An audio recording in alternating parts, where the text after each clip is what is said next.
and welcome to Beyond the Bio. Stay tuned this week to learn from the duo behind the best conference that I have ever attended twice. These guys know their stuff. They know how to put on a brilliant event, find amazing speakers, and create the best delegate experience. I am, of course, talking about Andrew and Pete, the business duo who help small business owners scale their businesses so they can stop swapping time for money. They are the founders of Atomic. They annually host one of Europe's largest business conferences, ATOMICON, which is happening in Newcastle upon Tyne, and that does not give me any bias as to why I love this conference so much. It is just genuinely super awesome. Andrew and Pete are winners of the Digital and Social Media Company of the Year Award and also Business Personality of the Year Award. They are ranked in the top 100 digital marketers in the world.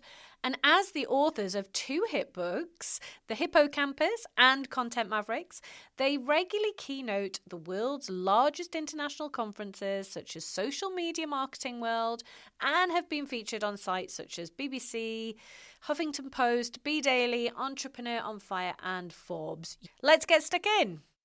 Andrew and Pete, welcome to Beyond the Bio. I'm so excited to have you here. Stoked to be here. I want to talk to you all about ATOMICON on the show today because you guys have built the most awesome conference in ATOMICON, and I want to chat to you about how you've made it such an incredible event and the impact that it's had on your own personal brand. So maybe if you take us back to what inspired you both to create ATOMICON in the first place and how you decided it would be different from other events that were happening in that space. Awesome. Okay, so ATOMICON all started back in 2018. And I think the reason why it's done so well is it came from the community. So we had our community online, which is called Atomic. And every year we did a survey that just asked them, like, what did they like about the community? What did they want? 20% of members asked for an in-person event unprompted. It was just like in the, like, just give us what you want. So we're like, oh, that's interesting. We had been going to events in America since 2014, 2015-ish. And like our eyes were just open to how the Americans were doing conferences, like so much better than us in the UK. And we were like, there needs to be something in the UK that has the same showiness about it, but without maybe like the American cheese, because like we were going to other conferences in the UK, and there are some great conferences in the UK, like don't get me wrong, but there wasn't any that kind of put the community and put the experience of the conference at the heart of what it was all about. So that's when we decided to launch it. It was the end of 2018. Our first conference was March 2019. We literally counted up like people that would say yes to coming to this conference because we were so nervous because conferences are expensive, you know? So we literally like counted them up, put the tickets on sale. We were hoping to get about 80 people coming to that first one. We got 350 people in 5 days buy a ticket. Wow. I didn't realize it was so big in the first one. That's amazing. We had to stop selling tickets. Because what was the capacity of the space for year one? 300. Yeah, they said that they could fit 400 people in that room. And we were like, there's no way. Like, the room was not that big. If you look at photos of the first ATOMICON, like, we are crammed in like sardines. So how was that first event compared to kind of what I know now, having been to the last two? Was it similar? Would I recognize it as your brand? It was really, really good. And for the first event, there was a lot of teething issues, of course, but we think the whole vibe of the event is still the same as it always was. And that's what makes ATOMICON special. It's a great group of people. Like, everyone that comes to ATOMICON is super friendly, super warm, welcoming, and nice. You can go in not knowing anyone at all and come out with like 10 new best mates. And that's like the vibe that we really want for ATOMICON. So nothing has changed in terms of the vibe. It's still fun. It's still friendly, warm, welcoming, inclusive. But the level of expertise and the level of speaker and the level of epicness and the fun and the amount of extra things that we've added into it have grown and grown and grown.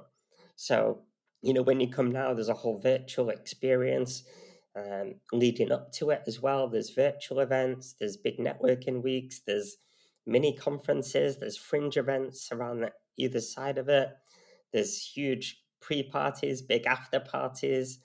We make the event really fun. There's like cyclo machines and mechanical surfboards and digital graffiti whiteboards and dancers and fire walkers and fire dancers, and there's loads of cool stuff that's happening now. So it's the same vibe, but just on a much, much bigger scale. So talk to us about the numbers. You had 350 or 400 in the end at year one. Yeah. How many did you have at the most recent one this year?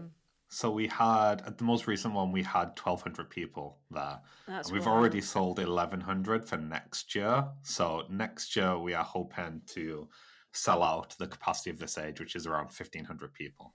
Wow. Then we're going to need a bigger boat. Yeah, that is going to be an interesting challenge. A couple of things I want to pick up on with that. So when you go over to America, like, are you still going to America each year? And is that where you're getting your inspiration and you're going, right, okay, so I've just seen this really cool thing at this conference in America. Here's how I'm going to interpret it for what we want to do next year. Is that how you do it? It's like a buying trip, isn't it, almost? You know what? It's funny because in the car the other day, coming back from a conference, we counted the amount of conferences that we've been to, not including multiple visits to conferences. We've been to like over 35 individual different conferences all around the world. And whenever we go, we always pick up inspiration and ideas. And funnily enough, a lot of that is sometimes like what not to do. So we'll be like, oh, this happened, and that's really annoying.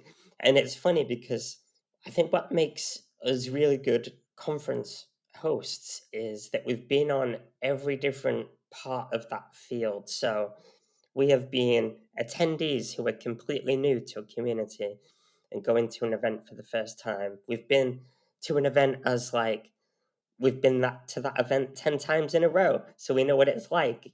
Has it changed? Has it evolved? Does the experience get better? Do you get bored of it?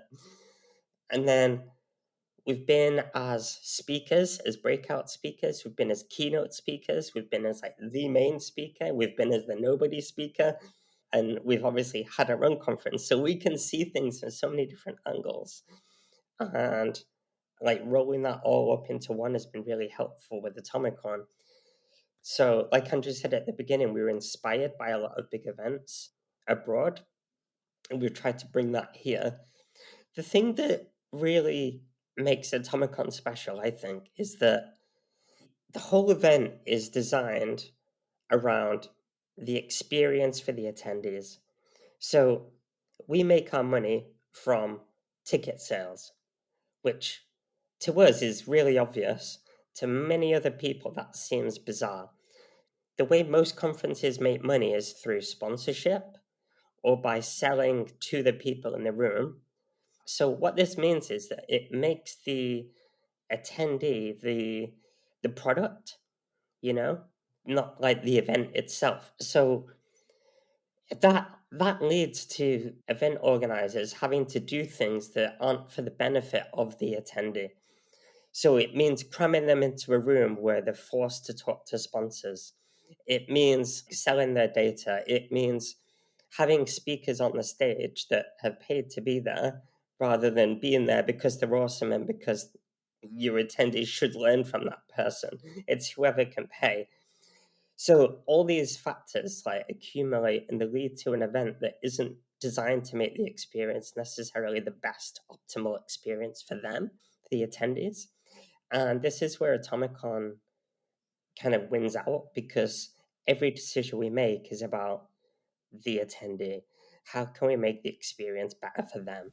But isn't that such an interesting way to approach it? Because it's all about the quality, because you've been that attendee and you know that experience. And actually, the way you've just explained it, That sounds so obvious. Like, why isn't everybody taking that approach? Because if you just make it better and make it every element amazing, people want to come back. The sponsors that do exhibit will want to be involved because they know they've got an engaged audience and people that want to be there and all those things. And it just seems so bloody obvious. And yes, you might make a bit more margin if you took the other approach, I'd imagine. But then you'd be massively compromising your own integrity. It's short-sighted. Yeah, it would be like we would make more money now, but then get less attendees each year, based on that. So yeah, we never want to go down that route. Everyone at ATOMICON is equal. We don't even have VIP tickets or anything like that, because immediately when you have VIP tickets or different ticket levels, then people are immediately segregated.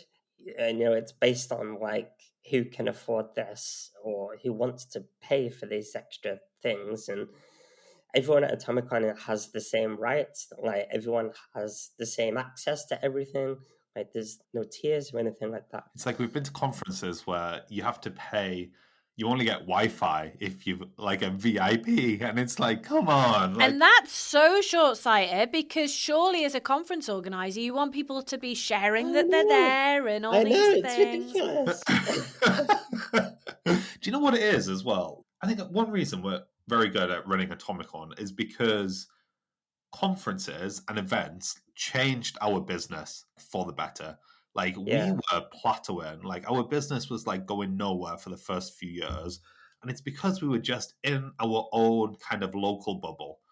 And as soon as we started pushing ourselves and like putting in the effort to travel to the States, or even just travel to different parts of the UK and attend conferences, we just realized how people were doing business. We realized what we were doing wrong and what we needed to do if we wanted to grow our business. And we just got way more inspired. Like, we met some of the people that have shaped us as business owners and like shaped our business randomly at conferences. We've like bumped into them and like struck up a conversation. And it's like, you can't get that anywhere else, So if I was thinking about going to a conference abroad, because I've only ever been to conferences in the UK, where, knowing what you know about me and what I'm into, where would you recommend that I go if I was to put this on my vision board for next year and think, right, I'm going to go somewhere? Tell me where I should go. You could come to Social Media Marketing World with us. That's the one we go to every year. And is it awesome? It's in San Diego. It's great. Like, the city is great. If you can go to one where you know people are going, I feel like that sometimes is a bit easier. So like, if you came with us, for example, to that conference, like, we would take you under our wing and we would introduce you I'm going to look this up. Content Marketing World is another great one. That's actually in San Diego as well next year. I think it's the first time it's in San Diego. It used to be in Ohio, yeah. And honestly, just even if the event is awful, right? No matter which event you go to, just the fact that you go to the event, you listen to new people and what they're saying, and you get inspired, you learn new things. But the important thing is you're out of your own bubble, you're out of your routine, and immediately you can relax. The creative juices flow. You've got thinking time, you've got space to actually think about your business. You meet people. It can be a random conversation about coffee. Later on, you're like, oh, I could just connect with that person on LinkedIn. I could ask that person to be on my podcast. I could ask that person to do a joint webinar. I could ask that person for an introduction to that person that they know. You don't get that anywhere else other than events. Me and Andrew come up with our best ideas on the way to and back from conferences. I met Teresa Heath-Wareing at ATOMICON, awesome. And I loved her. And I've been binging her podcast. I really like it. She's got such a lush voice. Yeah. And I really enjoy her show. And we got chatting at I think it was at the speakers party before ATOMICON this year. And I said to her, genuinely, I love your show. And I said, I'd love it for you to come on my show and talk about your podcast and how it's helped your business, blah, blah, blah. Anyway, we ended up having a great podcast swap. So she was on mine a couple of weeks ago. It came out and gave so much value. It was brilliant. And she talked actually about how she approached some big American people to come on her show and gave some great examples of that. And then I recorded for her show a couple of weeks ago now, but it's not coming out for a little while.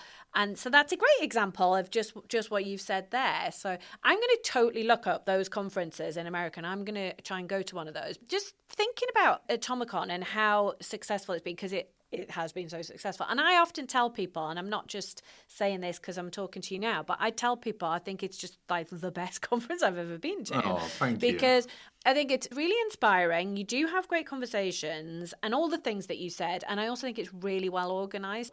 But how has the success of ATOMICON shaped your personal brand as experts and entrepreneurs in your space? Like, what's it done for you?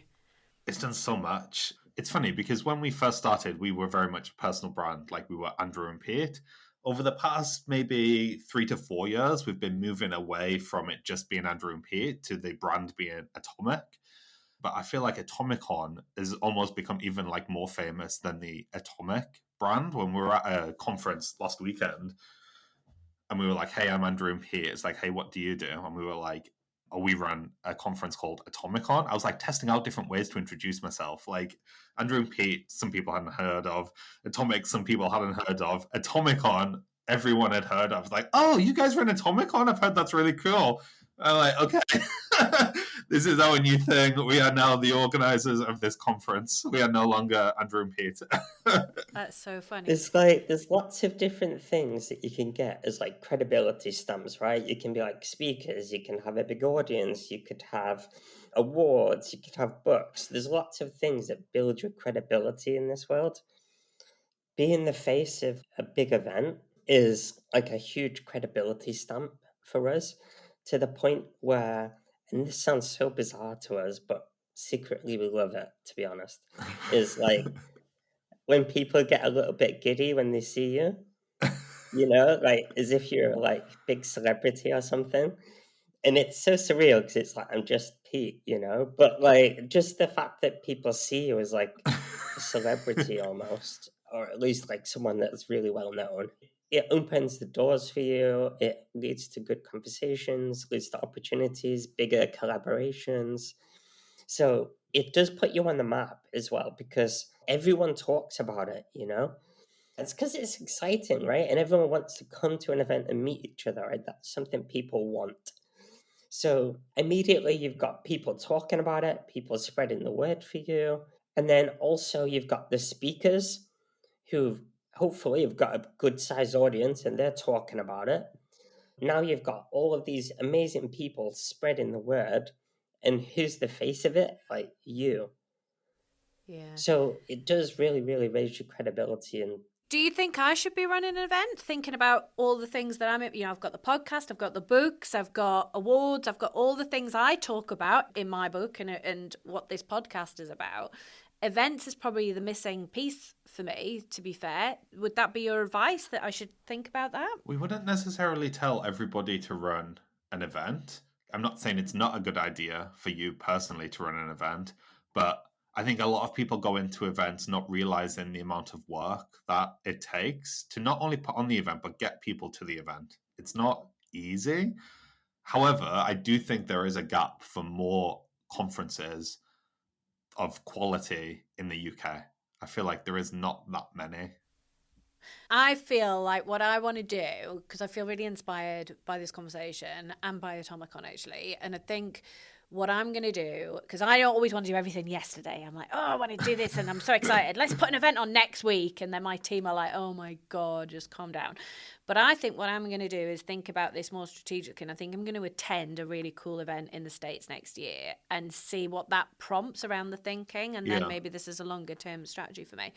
Let me ask you a question about the impact on your brand of working as a duo, right? Yeah. Do you think it gives you an edge in terms of visibility and approachability? And like, what would happen if you broke up? Like, where would that leave you?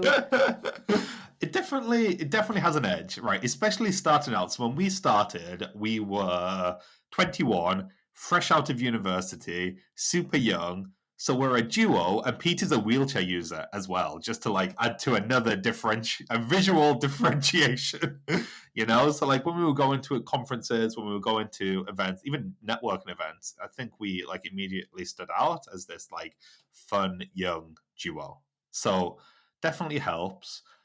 We were friends first. So a lot of people will often say to us, like, hey, I wish I had an Andrew, or I wish I had a Pete. There are definitely challenges that come with being a duo. You need to make twice as much money. You need to have a shared, I think what works really well for me and Pete is that we have a shared long-term goal. So although we might not always agree on the direction or like the specific tactic we should do like this specific month, and like one of us may need to compromise, like most of our ideas are a combination of both our thoughts come together, but we were going towards that same longer term goal. The thing that gives us the edge is twofold. Because, like Andrew said, we don't get twice as much time. We have to make twice as much money in less time as everyone else. But the major benefits are creativity and ideas, like bouncing off each other, and reflection on things and talking through these ideas or problems, like talking to someone really helps. And the second thing is confidence, like egging each other on. So, for example, okay, Andrew, this is this thing that we're going to pitch to somebody. I've put the price as 2,000. No, it should be 10,000. No, we can't do 10,000. That's way too expensive. What about 8,000? No, it's 10. It got to be 10,000. I don't know. I can't send this email. I'll send it for you. Boom, done. And constantly, every day, having someone to go, no, it's okay, you can do it. When your confidence falls on yourself and you go, I can't do that, that would be ridiculous, I can't charge that much, I can't reach out, I can't say this, I can't do that. To have someone that can go, no, you can, it's okay, we've got each other. Like, that is, I think it's, to be honest, one of the most important things that you can have in a business, which is why we always recommend being a part of a community or a team or a mastermind. Like, what ATOMICON does every year for people is it raises people's inspiration and confidence, which is just monumental. And I can't put a price tag on that. But every year we have people come to us and say, I couldn't have done this thing if I wasn't inspired by ATOMICON and then had the communities to support me after. Because in between the event, we have Hive masterminds with each other to come together. We have a Facebook community, and we also have masterminds with us, like Q&As with us. We have that throughout the year, and that's included in the ticket, okay? So to have people that can support you when you are down is so important. Yeah. And do you guys, obviously starting out as friends, do you still like hang out as friends as well, or is it just all blended in together? It's one of those things where it's like, well, if we're ever together, like we're hanging out or we've gone to the pub or we're doing something fun, even if our girlfriends are with us, no matter what, we'll always just end up talking about business, like naturally. What do the girlfriends say? Do they get annoyed, or are they just like, no, here we go? They just like drift off and talk amongst themselves. Yeah. But yeah, it's funny. I don't know how I feel about that. Maybe we should have a no business talk. We need a Something to think non-business about. mandate. On that note, we're out of time, but thank you so much for sharing a bit more about the thoughts behind ATOMICON and where you've got your inspiration and how it's grown over the years. If someone's listening and weirdly they've not heard of ATOMICON or they've not come across you guys yet, where's the best place for them to find you? Awesome. If you go to www.atomic.site, you will be able to find the link to ATOMICON and get your ticket this week. Yes. Yeah. So if you're a small business owner, solopreneur, or have a small team, you want to grow your business, you want to scale it up to run a business that runs without you, you want to make more money, less time, more flexibility, you want to grow, you want to learn sales and marketing from some of the world's best experts, that's what ATOMICON's all about. That's what it's going to help you with. It's going to give you the inspiration, the skills, and the connections to help make it happen faster. And I've been twice, so I can totally endorse it. And I wouldn't endorse something that I didn't believe in. So thank you, Sophie. Appreciate it. It's awesome. We'll make sure there's links to that as well. And is Instagram the best social platform for you guys? That's our favourite social platform, yeah. So at Andrew and Pete, if you have been listening to this podcast, drop us a follow and drop us a little DM as well, and we'll say hello back. Awesome. Thank you very much. Awesome. Thanks everyone for listening. Thanks, everybody. Thank you for listening. If you're serious about growing your profile, take our free profile assessment quiz to see where you're at right now and get hints and tips on how to improve your score. You'll find the link to the quiz in the show notes. If you've enjoyed the episode, it would be mint if you'd subscribe, like, and leave a review. See you next Monday.